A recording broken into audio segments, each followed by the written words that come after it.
Nigeria at 65, I welcome the dews of the new heaven over our nation in favor of our priceless humanity.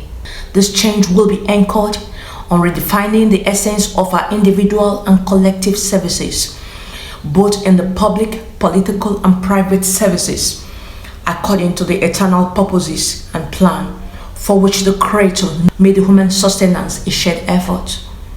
However, there is need to address the following issues in order to know the secret fears that underlie the extreme corruption and injustice rampant in the political, public, and private service. Hence, the following questions should be pondered upon and the response given by everyone concerned. Is it true that some political and public servants pay allegiance to gods that are not gods to rule over the people the Lord created in His own image and likeness to gain control over the resources of His land? His glory He will not share with anyone. For we shall have no other God but the living God. Is it true that positions of power is decided by strange gods who did not create the heavens and the earth?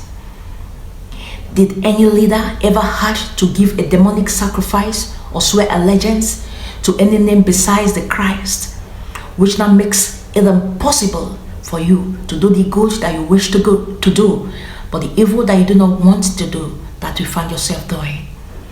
Are there individuals and groups or leaders who sacrifice fellow men on the altar of darkness for ritual order of wealth and power and positions?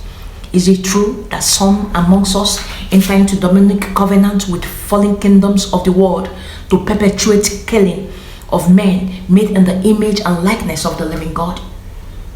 Is it true that the activities of the terrorist group is a sponsored effort of some officials in Nigerian government in loyalty to the mission of the strange gods to work against the eternal purpose of the living God for humanity to multiply? Is it true that public funds are being diverted into personal accounts enough to pay off our national debts even now? Is it true that the former colonial masters still interfere with the affairs of the government, with the affairs of our nation, with your approval or against your approval?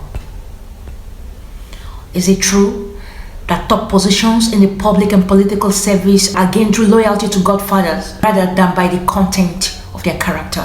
Is it true that superiors in the public service monopolize the schedules of their department with the consent of the bosses at the top?